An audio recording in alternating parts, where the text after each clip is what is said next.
1 Pedro, capítulo 2, versículo 24, diz assim: Ele mesmo levou nossos pecados em seu corpo, sobre o madeiro, para que, mortos para os pecados, pudéssemos viver para a justiça. Pelas suas feridas fostes sarados. Porque vivíeis como ovelhas desgarradas, mas agora retornastes ao pastor e bispo da vossa alma. Amém? Não sei se vocês assistiram aquele filme A Paixão de Cristo. Todo mundo assistiu, é um filme bastante agonizante, porque ele fez uma coisa que até então nenhum outro filme tinha feito, que é mostrar de uma forma muito vívida a tortura pela qual o Senhor Jesus passou, a tortura física, inclusive. Foi um filme muito discutido e muito discutível. Alguns acharam que aquilo parecia um sadismo, outros acharam que aquilo era um retrato realmente da realidade. Eu creio que para um cristão verdadeiro que assistiu aquele filme, uma pessoa que ama Jesus, ele tirou para a sua vida o fruto que aquele filme pode produzir, e ele entendeu e realmente amou mais o Senhor Jesus. E essa discussão talvez não seja tão importante para nós que temos o Senhor Jesus hoje vivo aqui conosco. Mas aquele filme, ele nos leva a pensar em algo importante sobre o Senhor Jesus. Quando ele estava morrendo na cruz, o diabo, não sei se vocês se lembram dessa cena, ele estava presente naquele momento. E o diabo, ele fazia uma espécie de canto de vitória. Ele ficava feliz com aquilo, como se fosse uma vitória para ele. É muito discutível se o diabo sabia ou não que Jesus ia morrer. Existem algumas demonstrações na história de Jesus e nos envolvimentos que Jesus Cristo tinha com o diabo, porque de vez em quando os caminhos dele se cruzavam. Por exemplo, quando Jesus ele expulsava demônios, de que muitas vezes a gente vê o diabo tentando tirar Jesus do caminho da cruz. E isso leva a um questionamento e que ninguém consegue responder exatamente, se é que o diabo sabia mesmo que Jesus ia morrer. Será que o diabo, e muito provavelmente era isso, ele talvez imaginasse. Havia no Antigo Testamento profecias que falavam sobre a morte de Jesus. E Jesus fez questão de colocar essas profecias, e os apóstolos conheceram essas profecias, embora ninguém as entendesse muito bem, mas elas foram colocadas no Novo Testamento. E todo mundo sabia, de alguma forma tinha um conhecimento, havia uma ideia de que Jesus Cristo haveria de morrer. E eu imagino que talvez o diabo também conhecesse essas profecias, e ele certamente as conhecia, mas é duvidoso se o diabo sabia exatamente o significado daquilo. A gente não deve subestimar a inteligência do diabo, ele realmente é inteligentíssimo, muito mais certamente do que todos nós, muito mais do que o povo da época de Jesus, talvez até melhor do que a média dos anjos, por exemplo. E eu imagino que o diabo poderia ler as profecias do Antigo Testamento e ele poderia imaginar.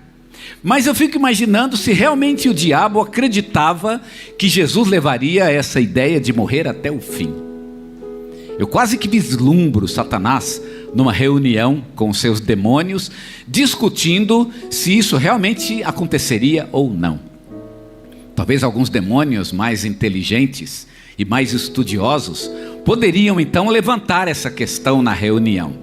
Mas olha lá no Antigo Testamento, existe alguma prova de que o Messias haveria de morrer. Mas talvez fosse um objeto de discussão no próprio inferno. Será que isso realmente aconteceria? Será que o próprio Deus, o Criador do universo, ele iria tão longe a ponto de entregar a sua própria vida pela humanidade? Isso não é possível, não é possível. De fato, a cruz, ela foi uma grande surpresa na história. Nós já vamos estudar ainda, na verdade, aliás já estudamos e vamos estudar ainda mais na escola dominical, quando falamos a respeito da revelação, de que no Novo Testamento a revelação ela foi nova em dois sentidos, porque a revelação de Cristo foi uma nova revelação. Em que sentido Cristo foi uma nova revelação, digamos, diferente da revelação do Antigo Testamento? Em dois sentidos. Primeiro, que ninguém sabia exatamente o tamanho da justiça de Deus. Deus é justo, mas até que ponto Deus é justo? Ninguém sabia isso no Antigo Testamento. Agora eu sei. Deus é justo até o ponto de sofrer Ele próprio o castigo que Ele próprio determinou. Ninguém imaginava que Deus fosse justo a esse ponto. E a segunda questão que Jesus revelou é a respeito do amor de Deus. Deus é amor, mas o quanto Deus é amor? Quando você lê o Antigo Testamento, você vê que Deus é amor, realmente Deus é amor. Mas quando você lê o Novo Testamento, você vê o tamanho do amor de Deus. O Antigo Testamento diz que Deus é amor, mas o Novo Testamento diz qual é o tamanho desse amor. Deus ama tanto, e o amor dele é tão grande, que ele está disposto a morrer por amor. Talvez o inferno não acreditasse que isso fosse possível. É provável que o diabo tenha ficado surpreso, exatamente porque ele tentou tirar Jesus do caminho da cruz. Por exemplo, nas tentações do deserto, lá em Mateus, no início de Mateus, Jesus vai ao deserto para ser tentado, e uma das coisas que o diabo tenta fazer, e o principal objetivo da tentação, foi que Jesus encontrasse um outro caminho para a salvação da humanidade, um caminho que não fosse a própria cruz. Mas Jesus enfrentou a tentação, e ele enfrentou a própria cruz. Passar pela tentação do deserto era, por assim dizer, um primeiro estágio para chegar na grande prova que Jesus haveria de passar, a própria cruz. A cruz de Cristo é maravilhosa. Ela é realmente incrível. Quem poderia imaginar que o Senhor Jesus faria isso? Quem poderia imaginar que o próprio Deus... Estamos aqui falando de Deus. E eu imagino que naquele momento em que Jesus está na cruz, os seus anjos, os querubins, os serafins, aqueles arcanjos, todos guerreiros, eles estão todos prontos. E ali naquele momento basta que Jesus fizesse um sinal, um pequeno sinal. Imagina que fizesse algo do tipo, não é? Pronto, um pequeno sinal, e o céu inteiro desabaria sobre aquela cena, e ninguém sobreviveria a ela, ninguém. E os anjos com as espadas na mão, esperando a ordem, mas a ordem nunca chegou. Foi realmente um grande desafio. É como Paulo disse aos Efésios, é como um espetáculo para os principados e as potestades, para os anjos, o tamanho do amor de Deus. Ninguém imaginou que Deus fosse justo a esse ponto e que Deus fosse amoroso a este ponto. Quando Paulo fala da prova, e não só Paulo, mas o Novo Testamento fala da prova do amor de Deus, a prova do amor de Deus é a cruz. Quem olha para a cruz e entende a cruz, aceita o amor de Deus. Mas não só aceita o amor de Deus, aceita um amor incrível. Um amor absolutamente incrível. Você morreria pelo seu filho? Todo mundo aqui, eu creio que todo pai, toda mãe morreria pelo seu filho. Mas eu não estou falando de um pai e de uma mãe, não. Eu estou falando de um Deus criador, que morre por uma criatura que é muito inferior a ele, muito inferior. O meu filho é meio que parecido comigo.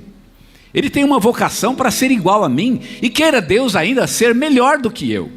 Não há nenhum problema com relação a isso. Então eu estou morrendo por alguém que é muito digno, alguém que é minha própria carne, meu próprio sangue, e que tem uma grande dignidade aos meus olhos. Não é este o caso entre Deus e o homem. O homem não tem essa grande dignidade diante de Deus, embora Deus o ame, e Deus o tenha feito como coroa de sua criação, mas a distância entre o homem e Deus ainda é uma distância infinita, porque Deus é infinito, Ele é o Criador do universo, Ele é Deus.